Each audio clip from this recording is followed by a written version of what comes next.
Rádio Orizona FM, estúdio e transmissão da cidade de Orizona, Goiás, operando na frequência de 87,9 MHz, com 25 watts de potência. Canal 200 de radiofrequência. Rádio Orizona FM, a rádio do povo de Orizona.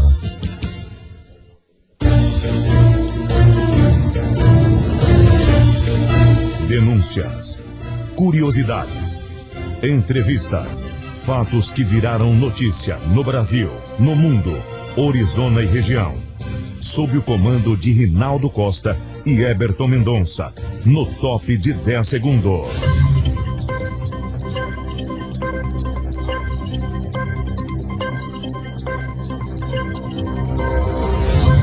Boa tarde a todos. Hoje, quinta-feira, 7 de setembro de 2018. São 12 horas e 26 minutos. Obrigado pela sua companhia. Está no ar o Jornal Orizona FM e você confere a partir de agora os seguintes destaques. STF mantém cancelamento de títulos sem biometria. Segunda via do título de eleitor pode ser solicitada até hoje, quinta-feira. Luiz Inácio Lula da Silva pode participar da propaganda eleitoral do PT. Morreu nesta manhã de quinta-feira o ex-governador do Distrito Federal, Joaquim Roriz. Corinthians e Cruzeiro são os finalistas da Copa do Brasil. Homem comete suicídio se jogando de uma torre de telefonia celular em Vianópolis. Você confere ainda um resumo das principais notícias no Brasil e no mundo. As principais notícias de Goiás, direto de Goiânia com Libório Santos. E a previsão do tempo para Orizona e região. Fique agora bem informado com as principais notícias do dia. O Supremo Tribunal Federal mantém o cancelamento de títulos sem biometria. O repórter Leno Falck nos traz os detalhes. O Supremo Tribunal Federal manteve nesta quarta-feira o cancelamento de títulos de eleitores que não realizaram o cadastramento biométrico obrigatório. 7 ministros se posicionaram contra o pedido formulado pelo Partido Socialista Brasileiro, que contestava a exclusão desses eleitores. O PSB alegava que o cancelamento de títulos viola princípios como a democracia, a cidadania, a soberania popular e o direito ao voto. Segundo o Tribunal Superior Eleitoral, foram cancelados cerca de 3 milhões e 300 mil títulos. São Paulo, Leno Falck. Segunda via do título de eleitor só pode ser solicitada até hoje, quinta-feira.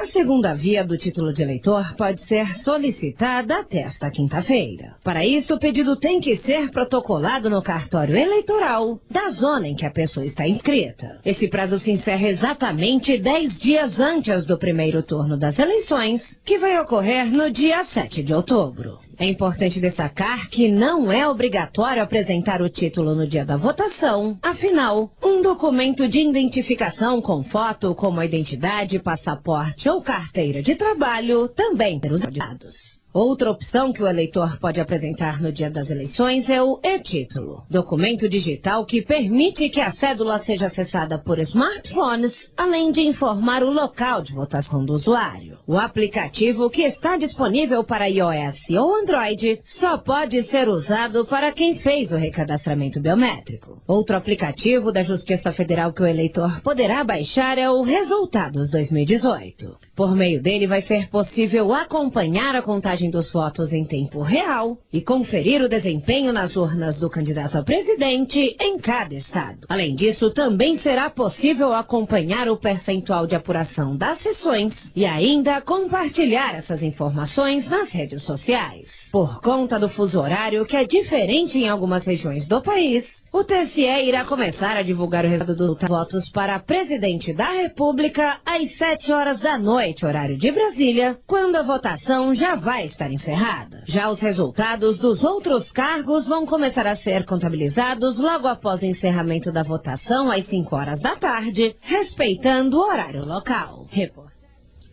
E Lula pode participar da propaganda eleitoral do PT. Confira a matéria.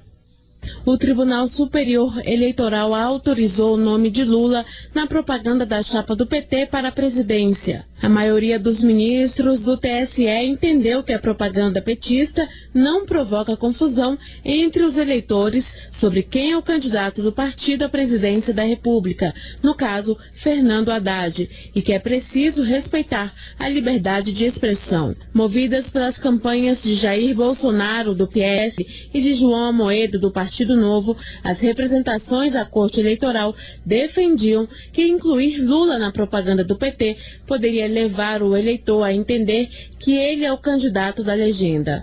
Também nesta quarta-feira, o TSE rejeitou um pedido do PT para impedir que o candidato do MDB à presidência, Henrique Meirelles, use a imagem do ex-presidente na propaganda eleitoral, por entender que o eleitor pode se confundir na hora de votar, uma vez que o MDBista não é o candidato de Lula.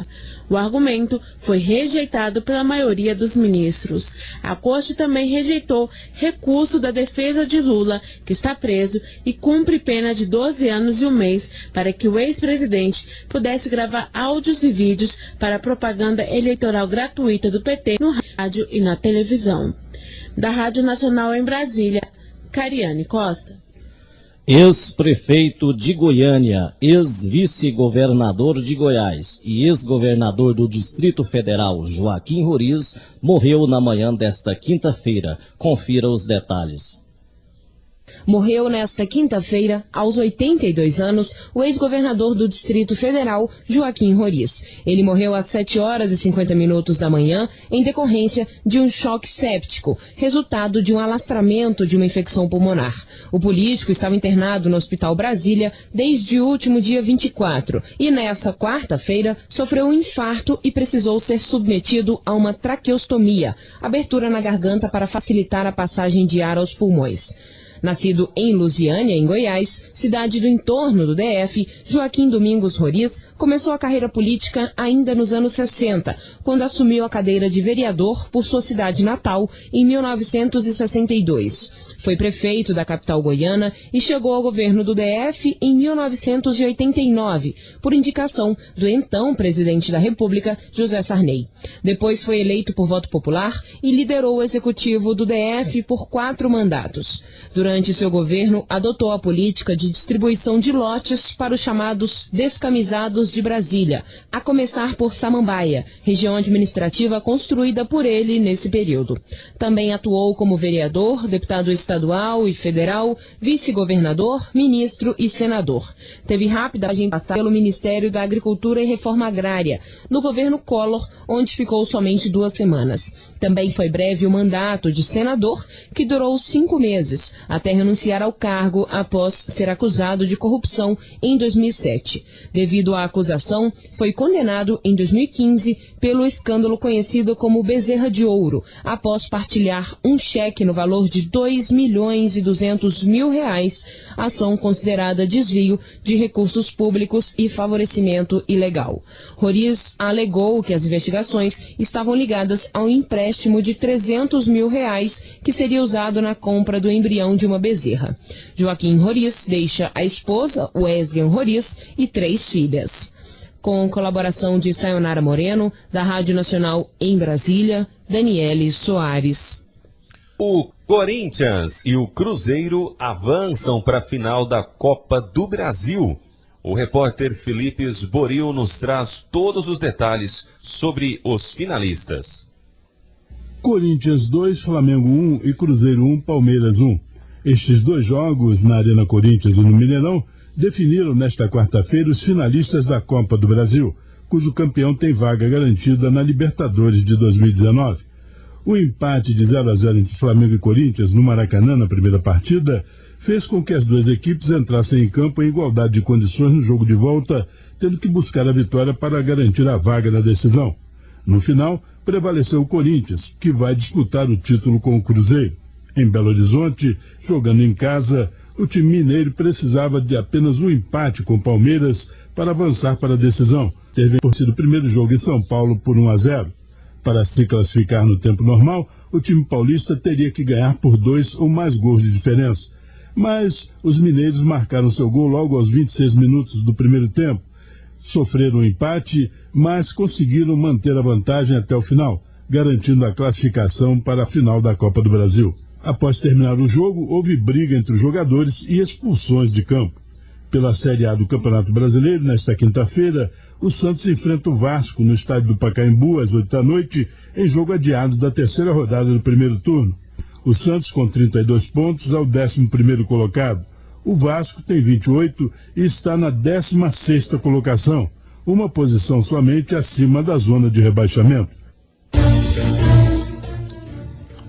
Agora você fica bem informado com o Giro Notícias pelo Brasil e pelo mundo na manhã desta quinta-feira.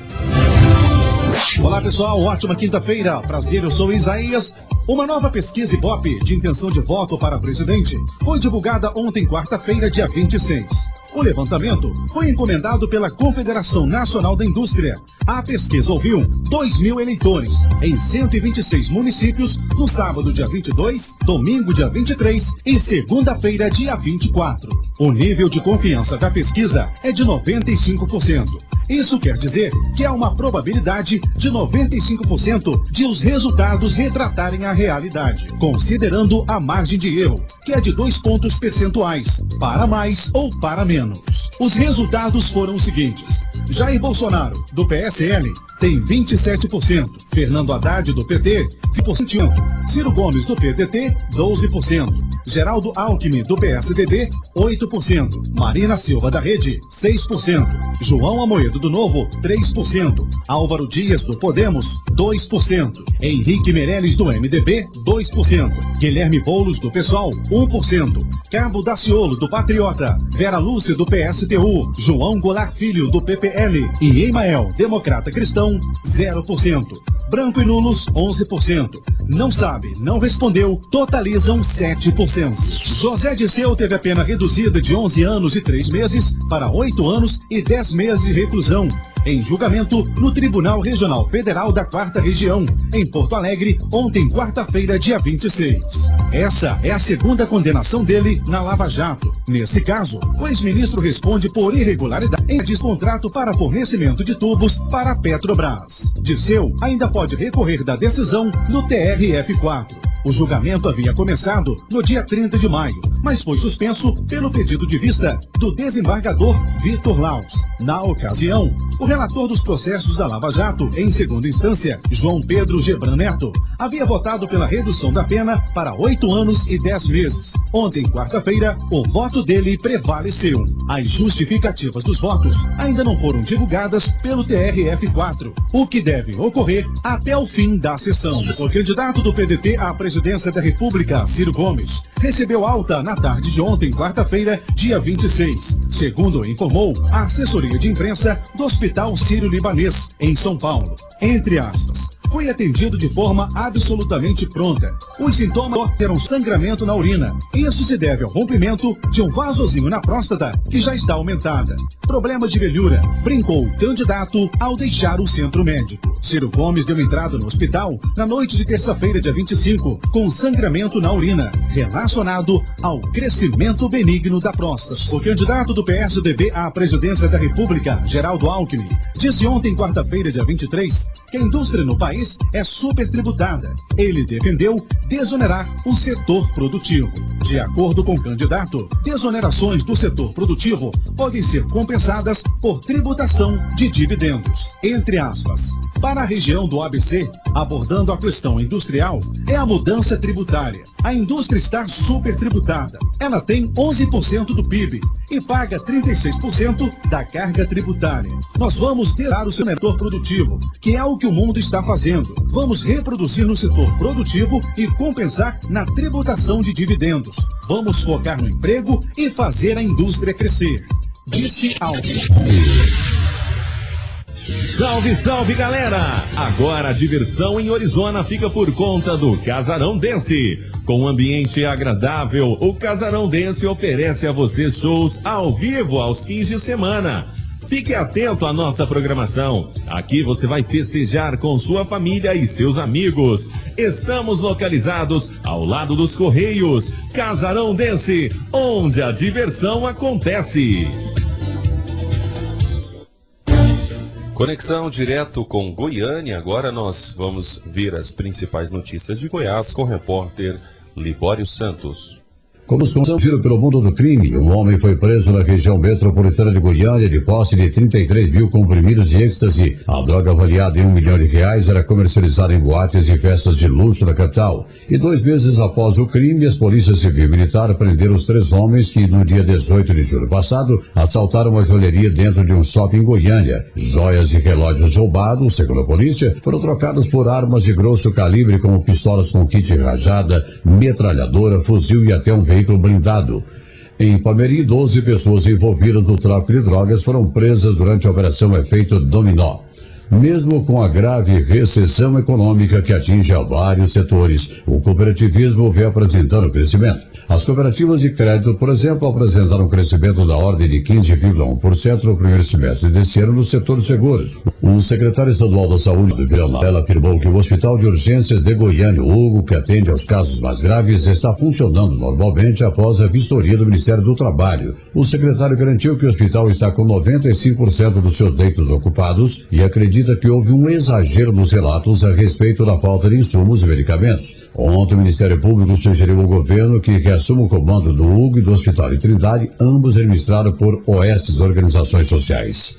De olho nas urnas, o eleitor tem até o dia de hoje para tirar a segunda via do título de eleitor. E apenas lembrando que mesmo a contragosto para muitos, o voto é obrigatório no Brasil. E faltando um pouco mais de uma semana para as eleições, em Goiás, os candidatos a governador intensificam suas campanhas, priorizando em suas agendas as cidades de grande porte nas regiões metropolitanas de Goiânia e em torno de Brasília. A cada dia que passa, aumenta o número de vítimas do trânsito. E na disputa nas ruas e rodovias, os mais fracos sempre levam a pior. Nos últimos 10 anos, em Goiás, morreram 717 ciclistas devido a acidentes. Só em Goiânia, onde o trânsito é mais intenso, foram 149 mortes.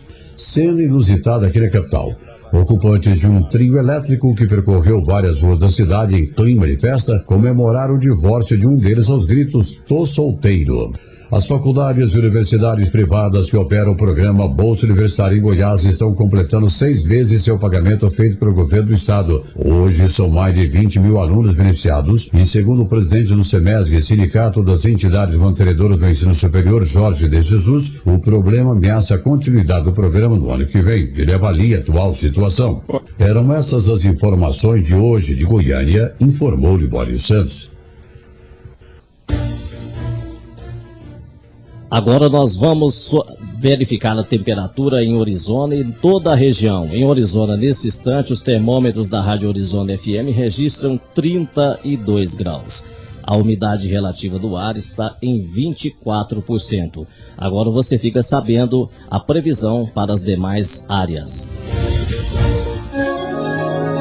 E agora, o tempo e a temperatura. A temperatura mínima na região centro-oeste do país cai para 12 graus e tem a máxima em 40 graus nesta quinta-feira. O tempo fica nublado com pancadas de chuvas e trovoadas isoladas no estado do Mato Grosso do Sul e nas regiões norte, oeste e noroeste do Mato Grosso. A região também fica parcialmente nublada a nublada com possibilidades de chuvas isoladas no centro, sul e sudoeste de Goiás. As demais áreas ficam claras parcialmente nubladas. Já a umidade mínima do ar fica estável entre os 15% e 95%.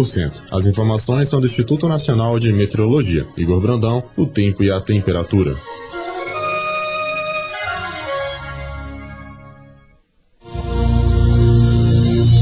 Notícias, reportagens, entrevistas, participação da comunidade.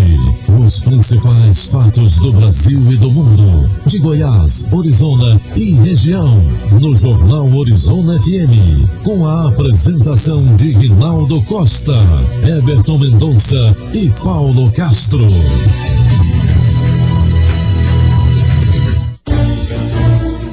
Homem comete suicídio se jogando de uma torre de telefonia celular de Vianópolis.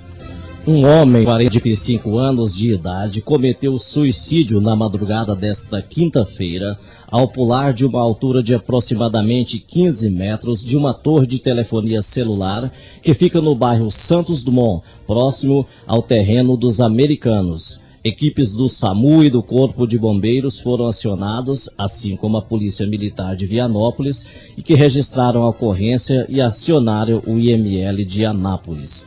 Quando acontece uma morte de forma violenta, é necessário que o IML seja acionado para a realização de um laudo sobre o ocorrido.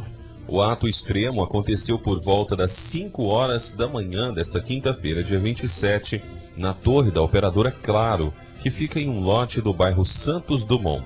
José Nilton Souza Carvalho, mais conhecido por Bola, procedência de um estado do Nordeste brasileiro, tirou a própria vida. Bola trabalhava como chapeiro, açougueiro e churrasqueiro. Ele trabalhou em diversas lanchonetes e restaurantes da cidade. Nossa reportagem conversou com alguns amigos e 2 ex-patrões de Bola e descobriu que se tratava de uma pessoa tranquila, trabalhadora, de bom relacionamento e de muitos amigos. A maioria dos familiares de Bola reside em cidades do Nordeste e no estado de São Paulo, onde ele também residiu por muitos anos. Até o fechamento da edição de hoje do JO, não havia informações sobre o local de velório e sepultamento do corpo de José Nilton de Carvalho. Agora nós vamos a uma entrevista com a senhora Adelícia Porto, a do Dedé. O repórter Eberton Mendonça esteve lá e ela vai fazer agora um desabafo a respeito da fiscalização sanitária que estivemos em Orizona há dias atrás e que levou ao fechamento do açougue do Dedé. O açougue do Dedé funcionava há mais de 40 anos. Eles estão simplesmente constrangidos e tristes demais com essa situação. Confira a reportagem da dona Delícia. Pastor, nós somos uma casa que está com as portas abertas há 40 anos. E agora, infelizmente, eu vi as lágrimas do meu marido descer no rosto. Pela honestidade de que ele é um homem com H maiúsculo, descer as portas por não ter quem toma frente de fazer uma coisa pela nossa cidade, que ela já está muito novinha, acho que não sei quantos anos que ela completou agora. Passa autoridade, passa outra autoridade, passa outra, e nunca, já veio verba, já 2 verbas, fizeram um elefante branco lá, deixou lá no mato acabando. Isso aí não é deles não, isso aí é tirado do nosso suor, você sabe disso, é dos nossos impostos. E nunca, ninguém fez nada por isso. E agora, dessa vez, foi muito triste, porque a gente foi tratado como os marginais. Sabe? O senhor sabe disso, já está sabendo, está por dentro. Foi tratados como os marginais. Eu fui cercada na rua, eu ia para um velório, eu estava muito triste. Eles queriam que eu abrisse na marra. O fiscal me mostraram que eu era dona do comércio ali, estava fechado. Meu marido já estava no velório, eu ia para o velório e eles queriam que eu abrisse, senão eles iriam arrebentar as portas. Chamou a menina que é a nossa inquilina lá do lado de baixo, que mexe com chave, e queria que ela abrisse. Ela falou, não, eu não posso fazer isso, não posso fazer isso com o seu Dedé, não. Ele é um homem muito bom. E eu tô achando mais triste, porque eu tô sentindo, porque hoje, a hora que eu cheguei lá na porta para tirar as coisas, porque a gente alugamos lá, as pessoas chegando, aquelas que eu faço obra de caridade, não é obra de caridade, que eu dou com todo prazer, chegando e cadê minha carninha de eu comer? Eu reparto o pão, vocês entenderam? Eu largo de comer às vezes a carne e faço um propósito com Deus, aquela carne que eu vou comer para as pessoas. E então é isso. Eu queria saber, eu estou fazendo um desabafo, porque graças a Deus, Deus foi tão bom com nós, que nós abrimos lá, nós somos bem-sucedidos. Graças a Deus, nós temos o meu marido, um homem muito controlado. E a gente tem como sobreviver. Eu já não tenho mais filho pequeno para criar, mas eu estou falando sobre os outros. Eu quero defender a população que tem os filhos para criar e não pode, e ninguém está tomando providência sobre isso aí. Eu não sou ninguém para falar isso aqui, você está vendo. Eu sou simples uma dona de casa, uma pessoa que trabalhou ali 40 anos madrugando com meus filhos pequenos para criar eles. Agora estão criados. Eu acho que cada um pode se virar, mas e os outros? E os outros que estão aí todos apavorados e ameaçados? Porque eu acho assim, que se eles querem ir atrás de direito, querem ver o que está errado, primeiramente eles têm que ir ver aonde está as verbas que já vieram, que é comprovado que foram deixadas lá na prefeitura, aonde está essa verba, eles têm que ir atrás dela para poder, porque aqui não precisa de coisa de primeiro mundo. Meu marido trabalhou no abatedouro há muitos anos, uma coisa simples, aciadinha, eu acho que daria muito. Agora eles querem fazer uma coisa de primeiro mundo para Orizona, isso aqui não precisa, fizeram, tá lá para quem quiser ver. Lá no meio do mato acabou tudo, o dinheiro foi jogado fora.